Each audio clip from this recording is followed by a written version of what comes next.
What is this? Just a few favorites from my collection. Rescued and stored here just before I went off-world. Take a look, if you like. I'm curious to hear your impressions. My friend is dead. Beta and Gaia are gone, and you want me to look at old paintings? Don't be so quick to dismiss the comfort we can find in art, or the insight we might gain.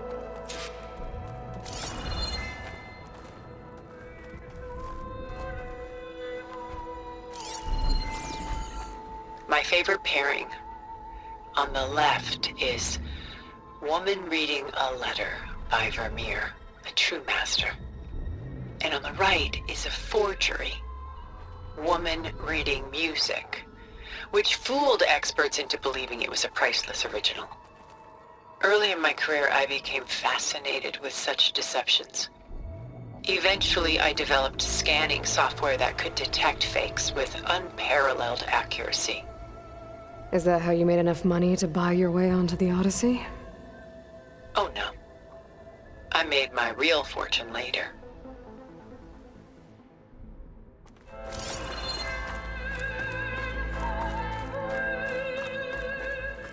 Selene and Endymion. She's the goddess of the moon, whereas he's a simple shepherd. Beside her is the god of love, Cupid.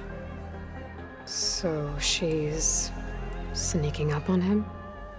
More like visiting him in secret. The torch that Cupid bears represents Selene's undying infatuation with him. Though the two must remain apart, her love will forever burn.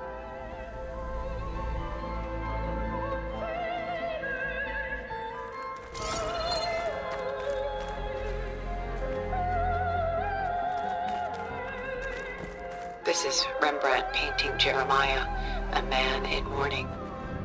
Mourning what? His home. The ancient city of Jerusalem.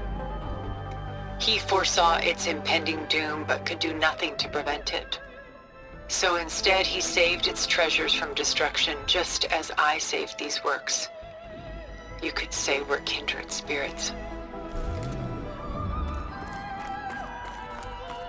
A portrait of the painter, Rembrandt's son Titus, depicted in the habit of a monk. I don't get it. Why would someone like you, with infinite resources, care about this painting of a boy in a hood? It's not the image itself, but the feeling it conveys. The face is bright and defined, but his eyes are downcast, heavy with misfortune. And the background seems to swallow all light. The painting is infused with a sense of loss. I guess I understand how the painter feels. Rembrandt's The Night Watch, by far the most famous painting my homeland ever produced. It was commissioned to honor a militia made up of influential citizens. I guess you must have been an influential citizen? In my day. But not as influential as you've been in this new world. The Gust, by Willem van de Velde, the most famous of his many maritime paintings. A ship crossing into the unknown. I guess you're familiar with that. Indeed, which is why I appreciate this composition in particular. Though waves and wind threaten to destroy the ship, it perseveres, clinging to the light even as darkness closes in all around it.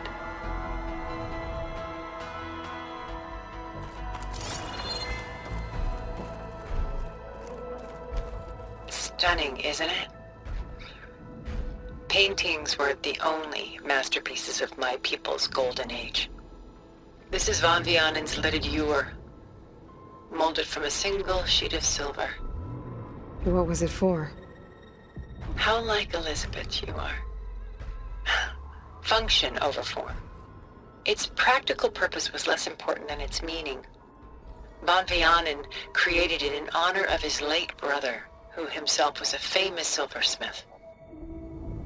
A memorial. Yes. Such beauty from sorrow.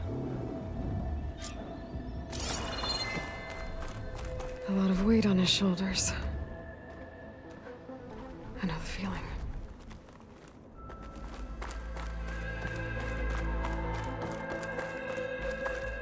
She's pulling out her own hair. Out of madness, out of grief. It's hard to watch her suffer. Done so soon? I've got more important things to worry about. We both do. There is much we are trying to save. Not the least of which is in that vault. There's nothing wrong with savoring such treasures for a moment more. Or come upstairs and we'll get down to business. Your choice.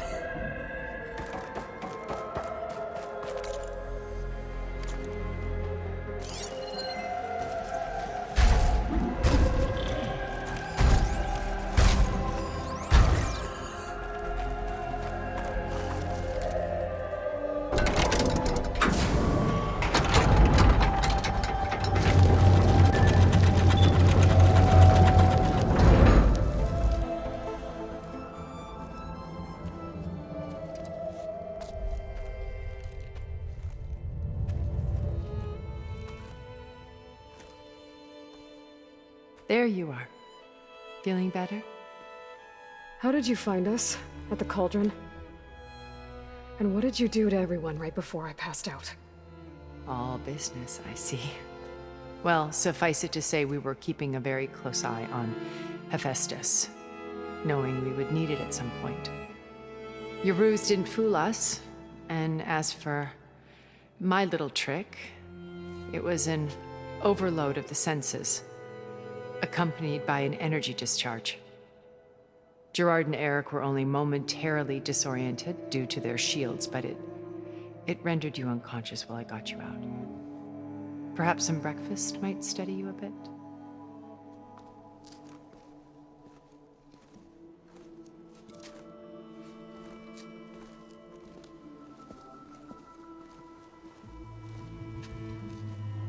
This was your house.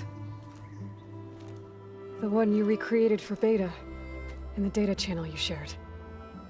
How perceptive of you. Please, this way. After everything your people have done, you think I'm just gonna sit down and have a chat with you? They're not my people. They never were, and especially not now.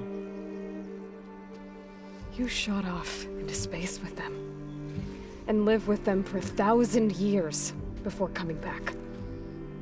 So what made you suddenly turn on them? Quite simply, this. My old focus.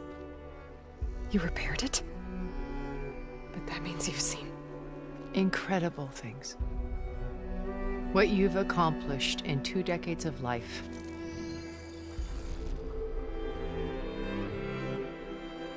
A 1,000 years at my back and I haven't even come close.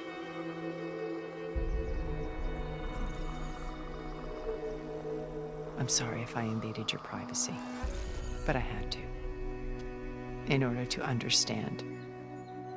To be enlightened. You truly are Elizabeth's blood. With her drive, her sense of mission, her integrity. Watching all this shamed me for the company that I've kept. Having seen it, all I want is to help you. Even if it means stopping your friends? Especially so. Please, sit down.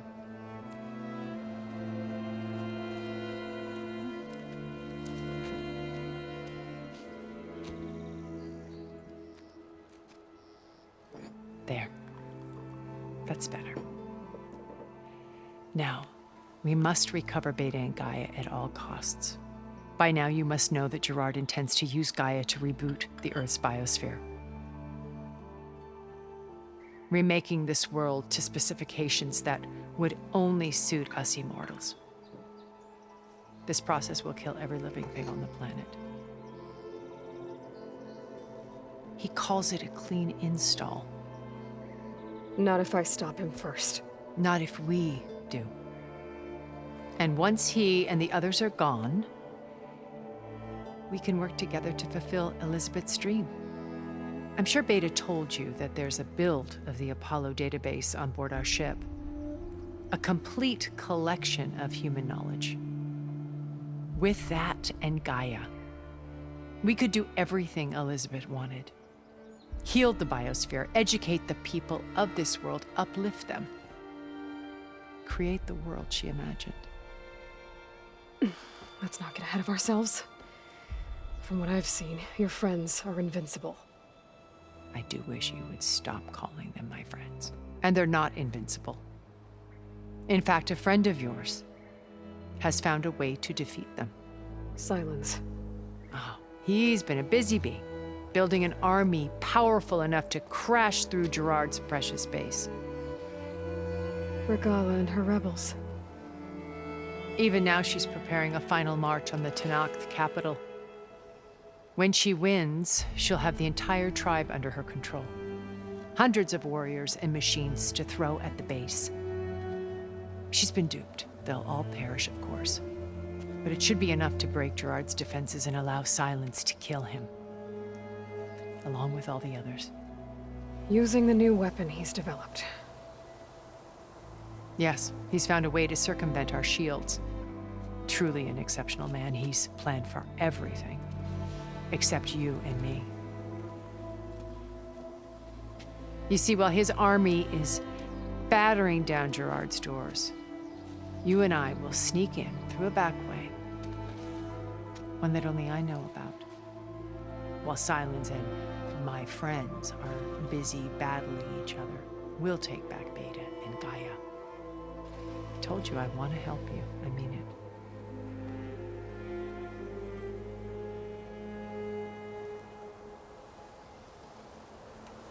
My old focus. How did you find it, let alone repair it? When we encountered you at the Hades Proving Lab, Gerard saw you as a redundancy. I knew better. You were a revelation. After your dramatic escape, bravo, by the way. Gerard and Eric assumed you were dead and gave up the hunt. I wasn't so sure. When the others were busy, I returned to the lab and searched for any trace of you. That's when I found this little treasure. Not easy to repair, but certainly worth the effort. As I watched your life unfold, you were like a splash of color on a worn canvas. What Liz was, and more. Did you show it to the others? Of course not. It was your actions that inspired me to defy them. It's worth noting that if I hadn't found it and watched its contents, I wouldn't have known to save you at the cauldron. You'd be dead. So I should be grateful? If you like.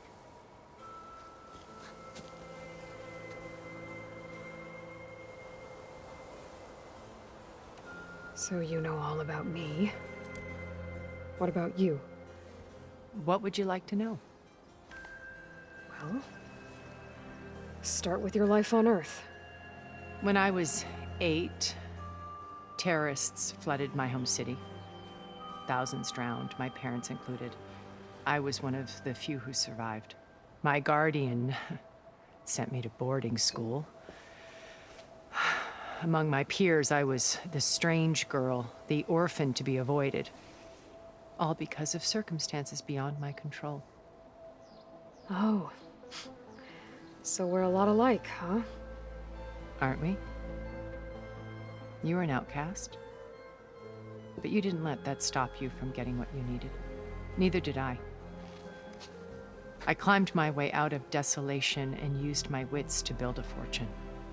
First, from the technical analysis of art and the detection of forgeries.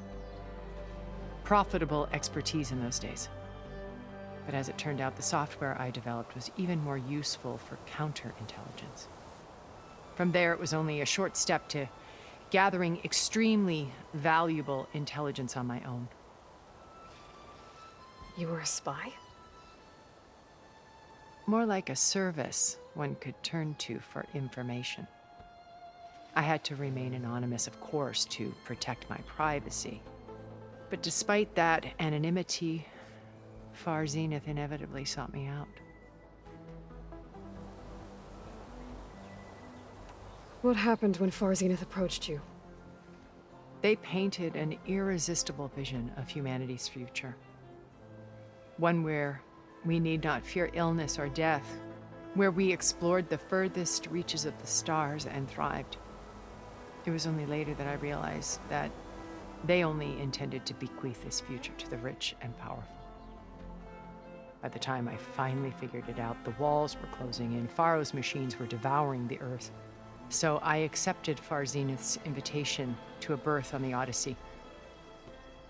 I wanted Liz to come, but she had nobler plans, as you well know.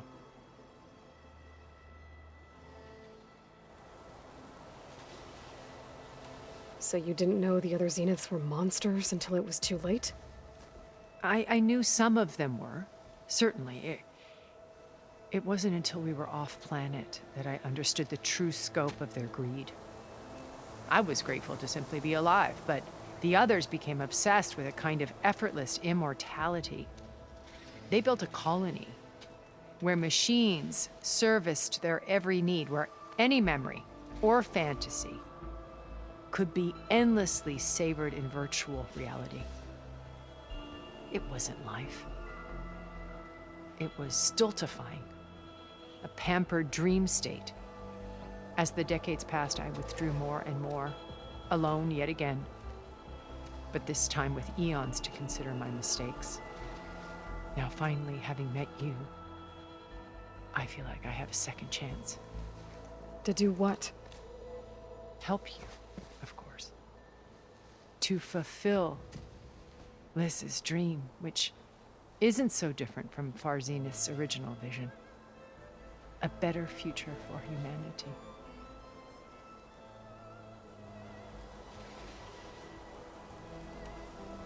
You said Beta is not in urgent danger, so what are the Zeniths doing to her?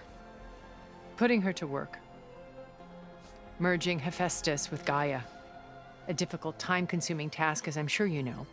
They will compel her if need be, but her life is not in danger. She's the only one who can do it. Because you people made her to be nothing but a tool. Gerard's idea, not mine. They always viewed me with suspicion when I attempted any form of kindness towards her. That's why I created the data channel. A virtual place where we could speak in peace. So this channel you shared with Beta, none of the other Zeniths ever found out about it. Gerard believes he's the most cunning of all of us. Even after 1,000 years, he still can't imagine that I would outwit him. The channel allowed me to interact with Beta away from their mistrustful eyes. It offered us a chance to be ourselves. Until you cut off all contact. Yes, though it pained me. I was worried that our meetings would do her more harm than good. Well, she felt like you tossed her aside. I was afraid the others would find out and punish her. She may not have had the comforts of friendship anymore, but at least I ensured she was safe. I know it seems harsh, but you must believe that her well-being has always been paramount to me.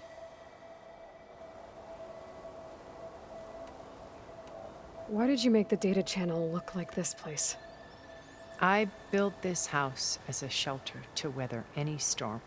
A safe place. Not just for me, but for the art stored below. Cultural artifacts of incalculable value. Truly some of the greatest achievements of human civilization. And you wanted Beta to see them? Yes. Her upbringing was so cold and technical. I thought if she could experience Vermeer and Rembrandt, it would bring something else into her life. A heritage every bit as valuable as the scientific and technical data being drummed into her. I'm sorry I had to cut off contact, but I'll never regret sharing this house with her. She needed its shelter even more than I did. Beta told me your colony was destroyed. That you came back to Earth because you had nowhere else to go. It's true. After we reached our destination, a planet in the Sirius star system, we spent decades building a new home. The physical constraints of Earth, the boundaries of mortality, gone. To think of what we could have done with it. It might have been a utopia. Instead, we stagnated, absorbed in effortless comforts and virtual realities. It took a cataclysm to finally yank us out of our stupor. What happened? A massive geological event. We knew of instabilities in the planet core, but we underestimated them. By the time the collapse was upon us, it was too late to stop it. Only a few of us made it to the ship in time.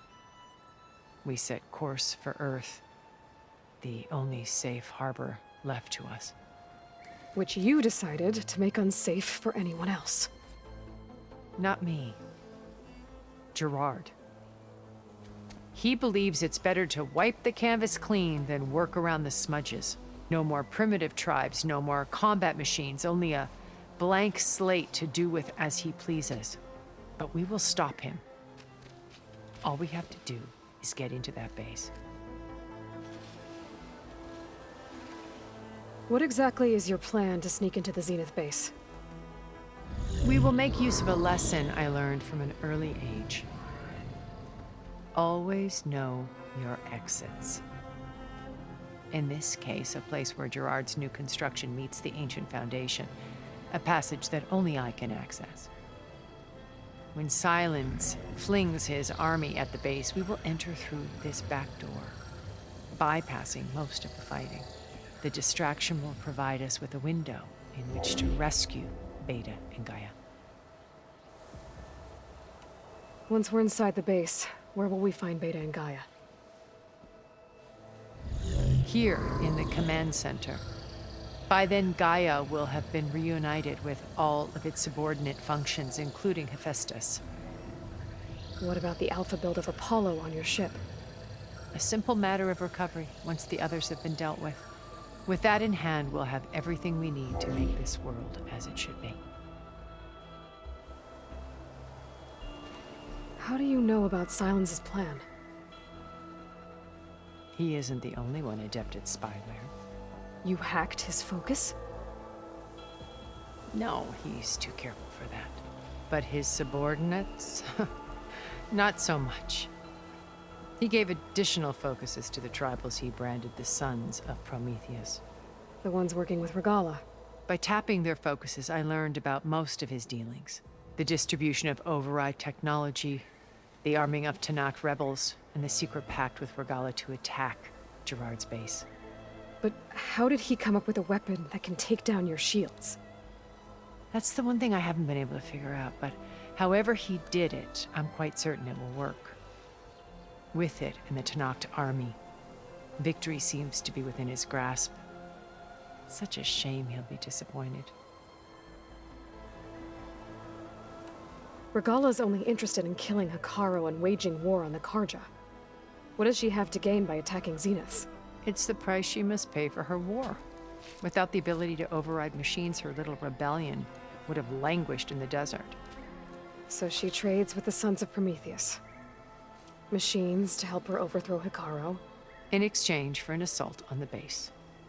Pride has deluded her into thinking she can actually survive such a battle.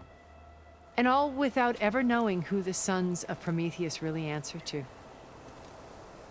Yet for all of Silence's brilliance, still he underestimates you.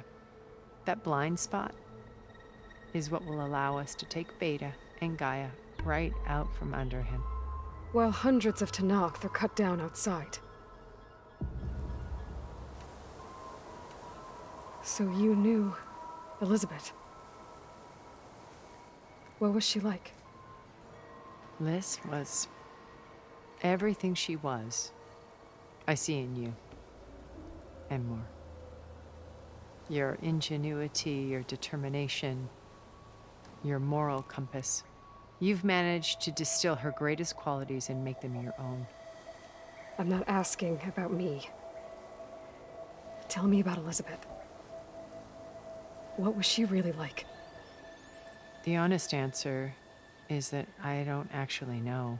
For all the time that I spent with her, she always kept a part of herself locked away. It was like that from the moment we met.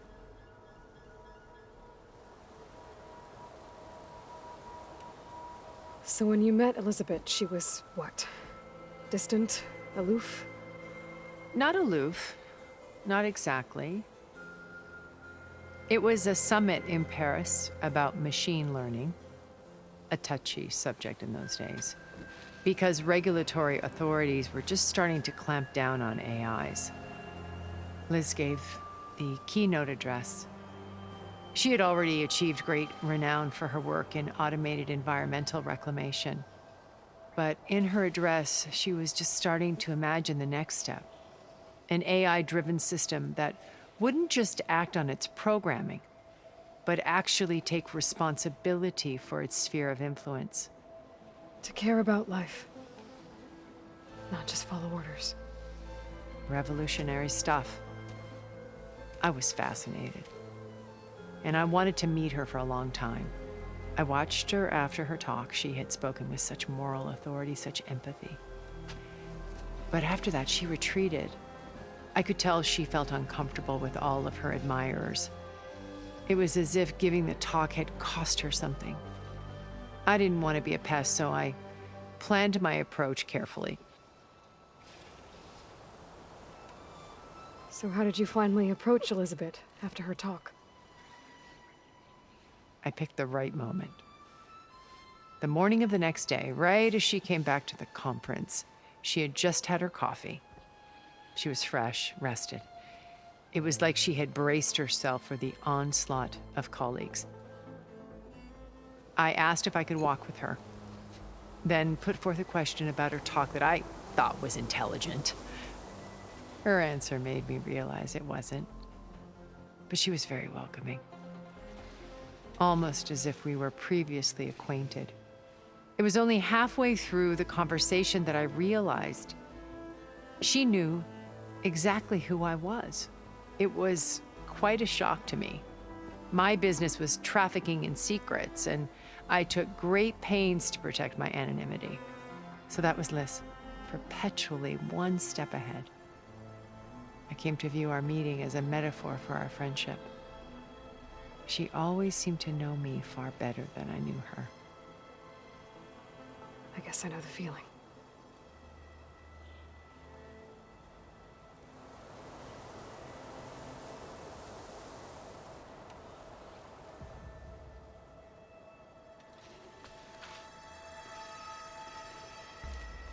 First Varl. Now Hikaru and the Tenakth. Your plan would wipe out an entire tribe. There has to be another way.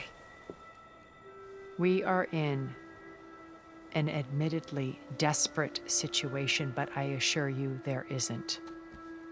Remember Zero Dawn. Elizabeth's sacrifice. Sometimes many have to die for a new world to grow. If it looks impossible, look deeper. Wait. The data channel. It still exists, doesn't it? I need you to open it. Let me talk to Beta. Impossible. We might be detected. It's worth the risk. There is another way, one where the Tenakth survive. But we won't. If the others... If you want to help, open it.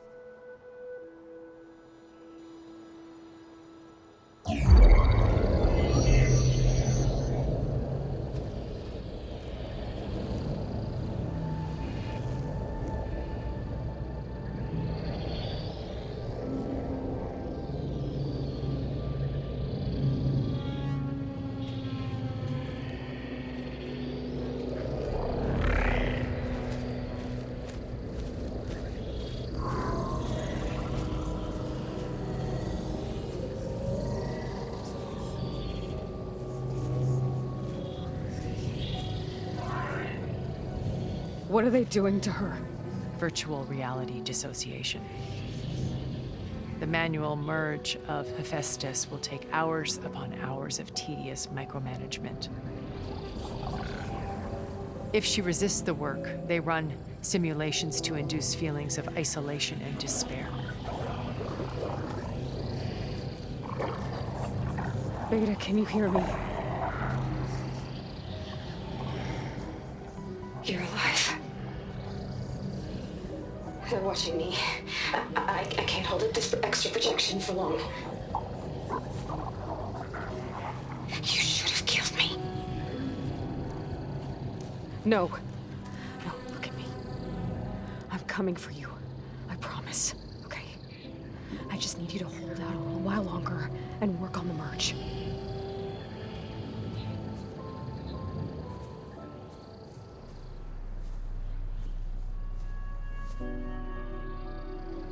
Then I think it can be done.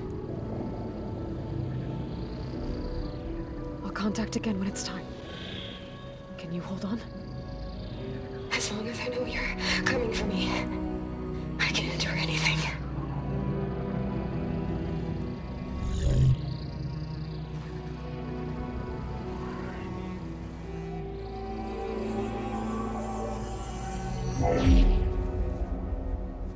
All right.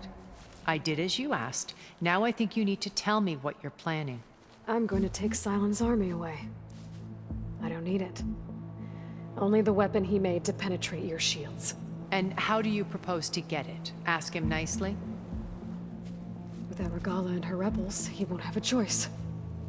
We'll be his only option. Only option for what? What did you tell her? That is between me and my sister. Will be Silent's only option for crashing that base. I'll tell you the rest later. But first, there are a couple of things I have to do. Oh. And what are those? Lay my friend to rest. And then I'm going to use the override that Beta gave me at Gemini to put an end to Regala's rebellion. From the air. Wait. Since you insist on doing things your way, I know of something that will truly help you make a grand entrance with the Tenat. The ancient Horus Titans still possess electromagnetic energy cells as part of their arsenal. Drop one of those on Regala's army and they'll receive quite a surprise.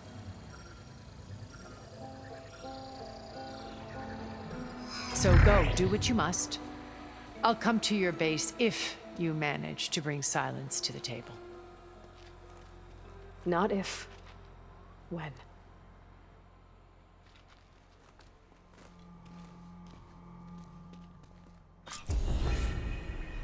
Erend, are you there?